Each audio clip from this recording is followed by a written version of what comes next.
mudar. Cirleide, mas eu estou aqui me coçando para me perguntar, nessas eleições, nós vamos contar com Cirleide Silva disputando ou não? Bom, eu sou pré-candidata a deputada federal. Amanhã, oficialmente, né, é a convenção do PSD, e o qual vai estar sendo oficializado o meu nome como candidata.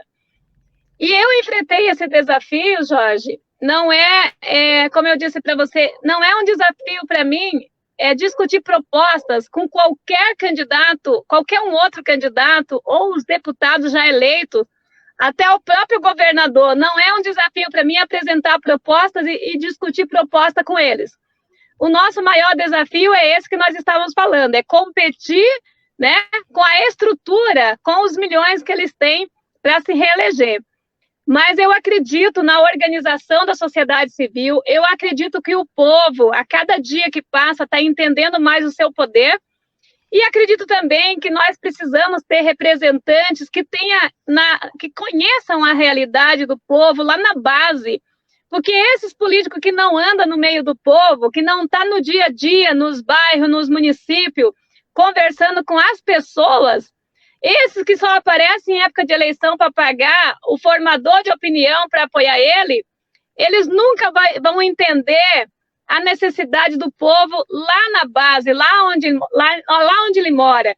Eles nunca vão ter conhecimento e não vão entender o quanto as pessoas que andam em transporte coletivo todos os dias, que tem que acordar cedo, pagar passagem, bater ponto lá na empresa, entendeu? Ganhar R$ 1.200 por mês, enquanto esses políticos ganham mais de 30 mil, todas as mordomias pagas, é muito fácil para eles quererem continuar com o mandato, mas eles não conhecem a realidade, o sofrimento do povo no dia a dia onde eles vivem. Então, para mim é um desafio, mas é um desafio que eu vou enfrentar de cabeça erguida e levando o nome do terceiro setor para todo o Paraná e para o Brasil, porque nós precisamos ter reconhecimento, ser valorizado pelo nosso trabalho, e é o trabalho de toda a sociedade. Olha, eu acredito, Cirleide, que nesse ano, nesta eleição, haja, assim, uma grande mudança, haja, assim, uma renovação muito grande dentro da Câmara Federal, assim como a Assembleia Legislativa do Paraná. Eu acredito numa grande renovação. Chegando, mas e quando nós marchamos para Brasília? Porque acredito eu, conhecendo pelo pouco que eu ouvi, que a Cirleide Silva ela vem alinhada ali, Ratinho Júnior, Jair Messias Bolsonaro, porque representando uma direita, acredito eu, nesse sentido. Como que você está vendo essa batalha lá em Brasília? Bom, eu digo para você que eu não sou partidária, tá? Eu defendo os interesses da sociedade. E eu apoio, sim, o nosso presidente, porque ele é o presidente que tem feito muito pelo Brasil, com todas as dificuldades, né, enfrentadas, igual eu falei, em meio a uma pandemia, mas ele é a pessoa que fala a nossa língua, que ouve as pessoas e que faz. Mas ele poderia fazer muito mais. Se tivesse um congresso, né, que tivesse, onde todos os deputados, todos, tivessem mais responsabilidade em defender os interesses da sociedade. Porque nem o presidente, nem o governador, ele consegue fazer tudo. Aliás, se fosse para fazerem tudo, não precisava ter vereador, prefeito, deputado estadual, federal, senador, né? Não precisava. Então, o presidente, na verdade, ele fica muitas vezes impedido de fazer aquilo que é necessário, porque muitos políticos, ao invés de ajudar, atrapalham. Então, eu quero ser, assim, um elo de ligação entre a sociedade e todos os poderes, tanto o governo federal, estadual e os municípios. A gente só vai conseguir fazer alguma coisa quando a gente ouvir a sociedade e levar as demandas da sociedade para os setores responsáveis, seja a nível município, estado ou governo federal. Mas eu acredito, sim, na reeleição do presidente e acho necessário para que se evolua muito mais do que já foi feito, seja feito, mas para isso nós precisamos de ter bons deputados. E não adianta o povo votar em alguém porque é de direita ou de esquerda. Eu falo que o fato de alguém apoiar Bolsonaro não credencia essa pessoa para ter um mandato. Isso não, a pessoa tem que ter conhecimento. Não é porque apoia o partido A ou B, o presidente A ou B, que essa pessoa está credenciada e tem competência para representar a sociedade em Brasília, lá no Congresso, ou em qualquer outro parlamento. Nós temos que ter conhecimento, nós temos que ter saber a função de um deputado para poder ter um mandato. É isso que eu penso. Você sabe, Cirleide, para todas uma das coisas que a vida toda eu olhei, né, e eu acredito que a sociedade deveria olhar, eu olho muito para a questão vocação. Eu digo para as pessoas assim: você já foi num hospital e foi atendida por um médico que não tinha vocação para ser médico? É horrível. Ele não faz nada. Em contrapartida, você vai na unidade de saúde e você encontra ali aquele médico que é vocacionado, aquele médico que é médico por paixão. Então, assim, ele faz um trabalho lindo, ele faz um trabalho maravilhoso com aquilo que ele tem nas mãos.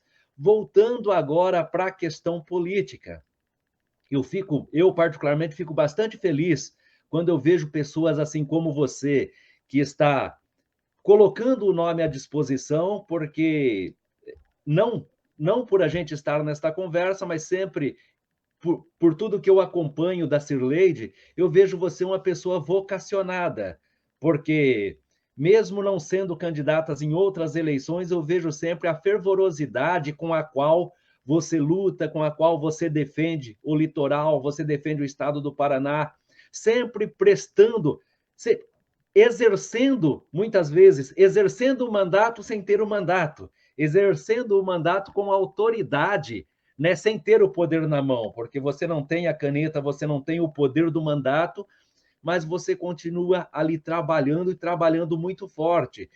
Acredito eu que nós precisamos eleger pessoas vocacionadas, assim como eu acabei de dar esse exemplo, porque eu fico vendo uma situação que aconteceu aqui no Paraná, uma situação que aconteceu na eleição do Senado, a eleição anterior, né? Quando nós tivemos aqui um senador, Oriovisto, que quase aos 90 anos, nunca disputou, mas de repente coloca o nome à disposição e ele é o velhinho simpático e as pessoas vão lá e o elegem. Mas é muito difícil nós contarmos assim, quando nós colocamos lá um deputado que ele nunca teve um envolvimento com a luta e ele conseguir desenvolver, e não é por falta de, e pode ter vontade, mas para você não basta ter vontade, né? É preciso ter conhecimento, é preciso saber aonde buscar, como buscar, porque tem muita gente.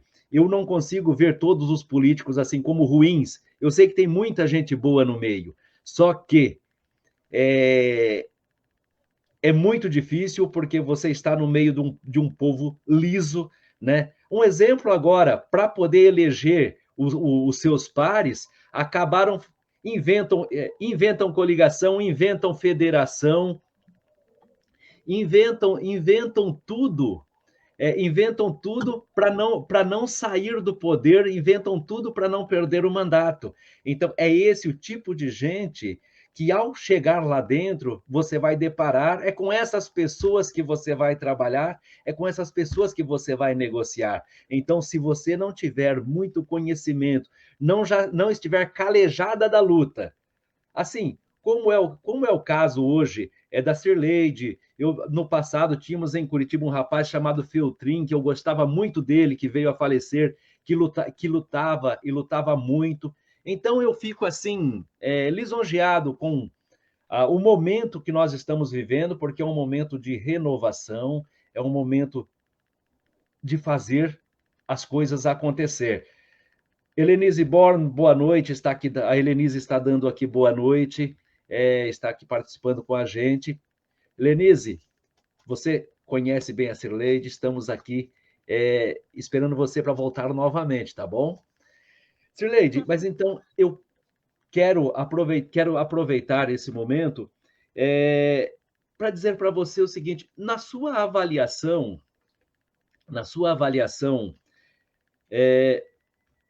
você acredita que o União, que a direita vai conseguir nessa eleição fazer uma grande bancada? Você acredita que ela vai aumentar ou reduzir a sua bancada nesse ano, aqui no Paraná? Bom, é que eu não posso aqui falar de muitas coisas que eu tenho conhecimento, né? Mas eu acredito que o povo do estado do Paraná, né, eles não são mais aqueles que elegeram pessoas que estavam na onda do presidente, né? Em 2018 tinha a onda Bolsonaro, que muitos surfaram nessa onda, né? E assim, quando a gente vê partidos que colocaram mulheres para cumprir cota e que trocaram essas mulheres no meio do caminho por homens, usaram o dinheiro de fundo das mulheres, do fundo partidário que era das mulheres. O partido, eu falo assim, ele não tem perna, ele não tem cabeça, ele não anda. São as pessoas que estão por trás desses partidos que fazem as coisas erradas.